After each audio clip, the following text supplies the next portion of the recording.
Have you ever felt awkward at a networking event? Have you ever felt afraid coming into a workshop or a program or a conference, heading in and thinking, what will people think of me? Will I be seen as being successful? Will they like me? Will I be accepted into this group? If you've ever had a struggle just having confidence to have conversations with strangers, we're going to solve that today. And I'm super excited because I've never covered this topic before. And I think it's going to be so powerful for you, especially if you are not naturally confident at having conversations with people. I'm going to share some really cool tools, from physicality tools, mindset tools, and linguistic tools in today's episode. And it's going to really, really bless you to have great conversations with people. So let's get you confident in having conversations. Hey, it's Colin, and you are listening to the Expert Edge podcast.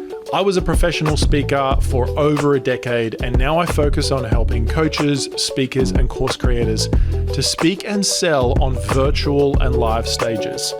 The Expert Edge podcast is weekly content focused on helping you build your expert business. We cover marketing, storytelling, sales, communication skills, and so much more. Thanks for taking the time to tune in, and make sure you subscribe and follow us on all our social channels so you don't miss a thing. Let's listen to today's episode. So let's have a conversation about how you can talk to anyone with confidence. Maybe you have a networking event coming up, or just an event that you're attending. You've bought yourself to go to a workshop or a conference, and you're heading into that conference. You know you want to go, but there is some fear. There is some hesitation. There is some resistances within you that are going off as like trigger points to go, hang on, this is going to be scary. No one's going to know you. All that sort of good stuff, all bad stuff. So I want to help you today to have some mindset and some really tactical ways to talk to people, to just actually have a conversation with people. And I'm going to share with you some mental models that I use, how you can grow in your confidence when it comes to this. Because I will say that your ability to make connections in programs you're in, at events you're attending, at experiences that you're having, your ability to make connections will have a significant impact on the success of your life. I'll tell you what, as a coach and expert, only 50% of your success is knowing the right strategies. The other 50% is knowing the right people. It's knowing the right connections.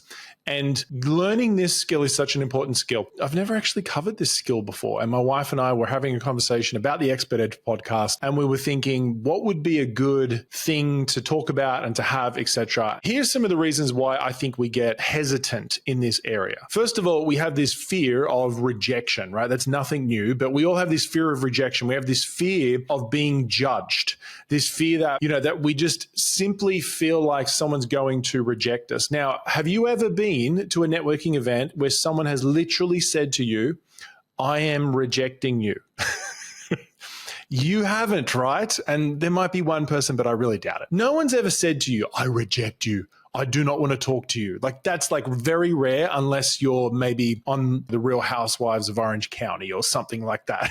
They might say something like that. But for normal people, that's not a conversation that happens in their life. And so where is that rejection coming from? I want you to first of all have a think about it. Where is that rejection coming from? Is it actually from people saying, I don't want to hang out with you at the event? Like, I'm talking about strangers now. I'm not talking about friends you've been with forever. I'm talking about strangers at a networking event, at a workshop you're attending, at a program you're going to. Have you ever had a stranger literally say, I do not want to hang out with you anymore? Now, I get it. There might be one or two who are listening, but I want you to realize this. You don't have to connect with everyone. So first of all, I want you to take off the pressure that you have to be best friends with everyone. Like, take that pressure off yourself. Forget trying to be best friends with everyone, and just realize that there are going to be probably more than 50% of the people that you meet, probably 70%, I would say, where you don't really have a massive resonance with them, a massive connection. And then there's going to be, a 30% of you really relate to them, you connect with them, and you would love to keep having a conversation. And so first of all, take off that pressure. But I want you to realize that this idea of like being rejected by people is usually coming from your own brain. You are the one creating the meaning that you are being rejected. It comes down to sales as well. Like when people make an offer and people say no, they take it as rejection. First of all, they're not rejecting you. They're just saying that offer, I didn't see the value in that offer based on my desires, my preferences. That's a different conversation that we have in our programs and on the podcast. But I want you to realize that most of this rejection, I would say 99.9% of it, is coming from yourself. When I first started life coaching, I remember I was learning this pattern of how people would say something like, oh, I'm just getting so rejected and, it's just happening all the time. And then you say something like, and who specifically said that? And then they're going in their mind, they're like, who specifically? And they usually go, well, I can't really think of anyone specifically who said that. And then you'll follow up with a question like, so who is saying it to who? And then they go, me? It's like, yes, that's right. You're saying it to yourself. And so first of all, you are the one having this poor quality conversation with yourself. It's actually not the other people. So take off the pressure of trying to be friends with everyone. You don't have to be friends with everyone. If you're friends with everyone, you end up being a chameleon. That's actually not an attractive thing anyway. Right? So don't even worry about that. The second reason is we all have this fear of not belonging, right? We have this innate fear of not belonging, not being a part of the tribe. Because of that fear, we have this deep desire to want to be accepted. Now, an easy way to manage this is to bring a buddy, right? If you ever go to a program, I know even for me, and I would consider myself quite good at networking now, I will think about who could I take with me? Who's a buddy that I could take with me? That really helps with that fear of belonging. Or you think about, is there one person that you know at this event? And if there isn't one person, that's totally fine. But I want you to know that it's normal to have a fear of not belonging. That is a normal thing that you as a human being have. If you have that fear, it just means you're a human being, right? There's nothing wrong with you. You're not broken. That is part of the conversation. And number three, and this is a big one, the fear of not looking successful or being interesting. That's a fascinating one. So it's this fear of not being successful enough. It's so funny, if you've ever gone to a school reunion and you go there and you find out Jenny, she was crazy, and then all of a sudden she's become really successful. And then Johnny, he seemed like he was really popular, and then now he's got no job and he's just smoking weed every day and he's kind of gone to nothing. And it's so funny seeing people's experiences, but that is just naturally true. Right? It's we want to feel like when people see us, they see us as being successful or interesting or fascinating or something like that. And so we're going to talk about that today. But these three things are usually the resistances that stop us networking well. The fear of being rejected, and you're rejecting yourself. Let's be honest. It's not them rejecting you. Just because they walk away from the conversation after they talk for 3 or 4 minutes with you doesn't mean you've been rejected. Just because when they talk to you and then look away over your shoulder doesn't mean you are rejected. They are usually not a well-versed conversationalist.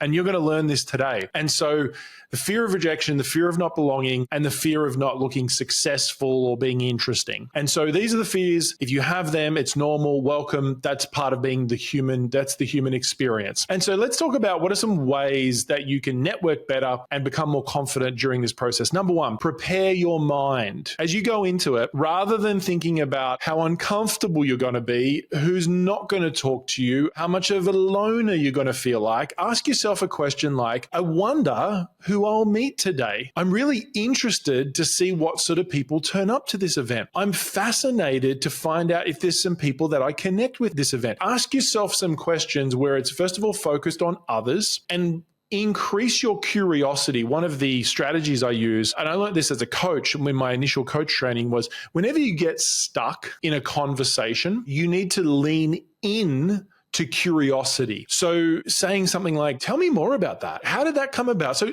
tell me more about that again. And you just go back to it. You lean into it. You ask a question about it. As soon as you lean into curiosity, it makes you a good conversationalist. And so preparing your mind is asking better questions coming into it. Now, I will say that I have learned some beliefs And sometimes my wife kind of jokes with me and she says, Colin, I wish I was in your mind coming into some of these events. But these are some beliefs that I have reinforced and gathered evidence for over the years. And if you don't have these beliefs yet, I give you full permission to take them on, to try them out, almost like put them on like a sweater, try it on, see how it feels, and how you experience them as you go into an event. So one belief I have is that I have a belief that people are going to enjoy having a conversation with me. I actually have that belief. I have a belief that people are going to enjoy having a conversation with me. Now, notice I didn't say people are going to enjoy me speaking to them. This is the context of networking conversation. I literally have a belief they're going to really enjoy having a conversation with me, not because I'm an interesting person, but just because it's going to be a good conversation, right? So that's one of my first beliefs. Another belief is I believe people are going to like me. It sounds so funny when I say it, but I genuinely believe that people are going to like me, right? And that is kind of the opposite of feeling rejected, but just try it on. It might feel so uncomfortable and so itchy as a sweater, but over the years, I've learned to just say to myself, people are really going to like me. Like people are really going to like having a conversation with me. Now, I know there's like tens of thousands of people listening to this podcast right now and probably thinking, Colin, you are so weird. Like this is not a normal thing to do. I just want you to humor me for a minute here. And I want you to try that on. Just say to yourself, people are going to like me. People are going to enjoy having a conversation with me. Now, I'm not saying they're going to like you because you are amazing. They're just going to like you because you're interested in them. This is the secret as well. And it's this idea of really leaning into your curiosity when you're having conversations with people. And number three is that I have a belief that I'm going to meet someone at every event and something good will come of it. I genuinely believe that. When I go into every event, I'm thinking, I reckon there's going to be one or two people that I'll meet, something will come of it. I remember I've attended quite a few events down in Newport Beach in California. I became a part of this. Essentially, it's a magazine. It's called Nobleman. It's like a high-end luxury magazine. When I first saw this magazine, beautiful magazine, it's produced by one of the Real Housewives, actually. And I saw it and I was like, I need to write for this magazine. Now, I know that the magazine is not my target audience, but I was like, I just want to write for this magazine because I think it's just a beautiful piece of material. And so long story short, I remember I wrote an email to the editor and I said, hey, would you mind if I write an article for the magazine? And the editor and the owner actually wrote back. His name's Doug. And he wrote back and he was like, hey, that sounds great, Colin. Like, tell me more about yourself. We had a conversation over email and then it kind of died out. I set the intention of that I'm going to write for this magazine. There's so much more power of this. Is like just setting that intention. I was like, I'm going to write for this magazine. I remember pulling into a cafe and as I'm driving down the road, this silver Aston Martin pulls in front of me and is driving down the road in front of me. And on the back of it, it's got a number plate and it says Nobleman. I'm like, oh my gosh, I think that is the editor of Nobleman. And they pull in, he gets out of the car and we see each other. And there was a photo of me in the email, like as part of one of the sign-offs. And he looks at me and he's like, I know you, right? And I was like, yeah, my name's Colin. And then Doug, we got to know each other. We ended up having coffee. I ended up writing for the magazine for a number of years. As part of the magazine, there was a lot of events, like networking events. Now, they love the events, like the Rolls Royce and the Aston Martin. And I'm not going to lie, I don't mind going to some of those events. They're really they're interesting. I love the hors d'oeuvres and the drinks and all that sort of stuff. But I remember going there, like they're not necessarily my target audience. They're not the people that I'm looking to work with. But I was just like, it'd be interesting to go along. I ended up meeting a guy, runs a really successful financial services company, very, very wealthy in the area. We just got chatting. I tell him I teach people to sell from stage, right? And that's what I tell them. And he goes, oh my gosh, I'm doing some presentations coming up. Could we have a conversation? He ends up working with me and I end up earning a lot of money from working with this guy. He ends up doing some presentations for his business and then for his charity. We end up building a great relationship. But it all started from this belief. First of all, I had an intention that I hung on to. I didn't let go. But second of all, started from this belief that I'm going to meet someone here that is going to be useful, that is going to be enjoyable, that is going to be great as a part of a relationship. Something good is going to come of it. That's one of my beliefs. So first of all, prepare your mind. Play with that. Try that on as a sweater. The belief that people are going to enjoy having a conversation with me, right? Even if it feels a little bit awkward, just try it on. The second one is they're going to actually like me. People will like me. And then third of all is that something good will come of this. If you have those three beliefs coming into an event, coming into a networking event, a program, a workshop you're going into, I know that something great is going to come of it. Number two is when you go into the event, stand up straight and take up space. When you physically are crouched down, when your shoulders are bent over, as opposed to actually holding your shoulders back, standing up straight, taking up more space, there is scientifically proven from lots of studies around human behavior that if you take up more space, you will be seen as being confident and more attractive. Now, I'm not talking about like a weird scene of like walking in, holding your chest out, wobbling your butt. I'm talking about just taking up that little bit more space, like holding your shoulders back, standing up straight, just really engaging your body from a certainty perspective. This is what's really interesting. When you do that, first of all, physically, you become more attractive because you stand up straight and there is something wired in us, in our neurology, that finds that attractive in other human beings. Like think about someone walking down the street with a hunchback, right? Or someone walking down the street, shoulders back, walking strong. Which image is more attractive, right? Walking strong. That's because intuitively, we are naturally attracted to people who represent success, safety, and certainty.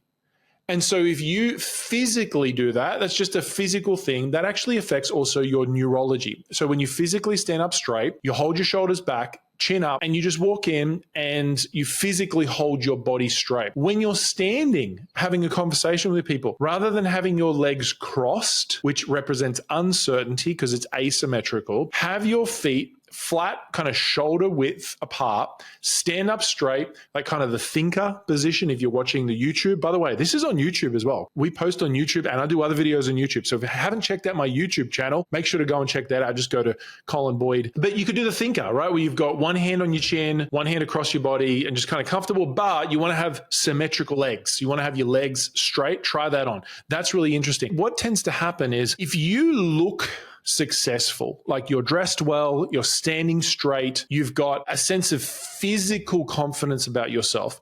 When someone meets you and you end up being humble, curious, fascinated with them and having a conversation, that is when you become incredibly magnetic. Have you ever had a conversation with someone where you went to go and meet them and you were a little bit nervous, like you were scared, you saw them and you were thinking, oh my gosh, they seem kind of scary, and then you meet them and they're lovely? Wouldn't you agree that you tell someone, oh my gosh, I was really scared to have that conversation, and then I did it, I had the conversation, and they were just lovely. I didn't expect them to be so nice. If that's ever happened to you, that is the power of magnetism. Magnetism is where you combine the humility with the invincibility. You combine that confidence with that sense of curiosity. And when you get that combination together, you get charisma. And so that is why when you end up being a nice person, which I know you are, that is why you become more attractive, because you combine the two. That's the second strategy. The third strategy, connect with people's eyes and look into people's eyes. Now, not in a really, really weird way, but the power of people's eyes and looking into people's eyes is unforgettable. In fact, if you use your eyes and literally hold on with your stare, and don't stare at people, but I mean like locking eyes with that person for like milliseconds. It's such a small distinction. You hold on to that, locking their eye with another person's eyes. Let's say normally you do it for 1 second, but you hold it for 1.5 seconds. There is something that exudes confidence when you do that. There's something that exudes care when you do that. And I know for me, when I was learning to be trained as a coach, one of the things I learned was to never look away from your client. Like you are fully locked in, fascinated with your client. I will say that in a normal conversation, that is weird. Do not do that. That's weird.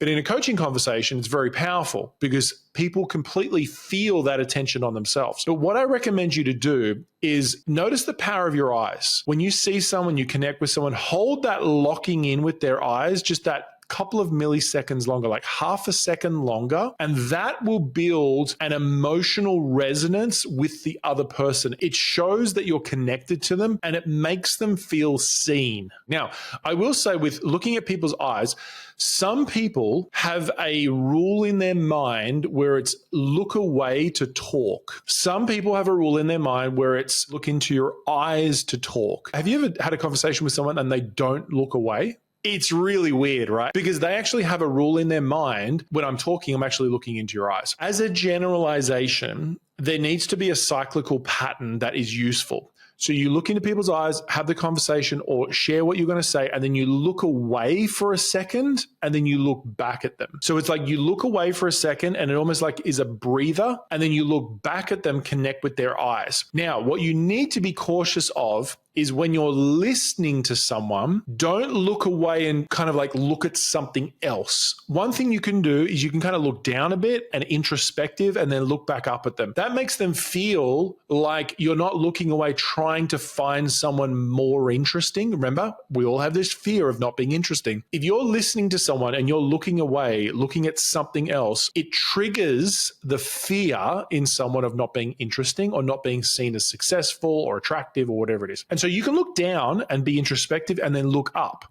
But usually when you're listening, you can have a longer pattern of eye contact than when you're talking.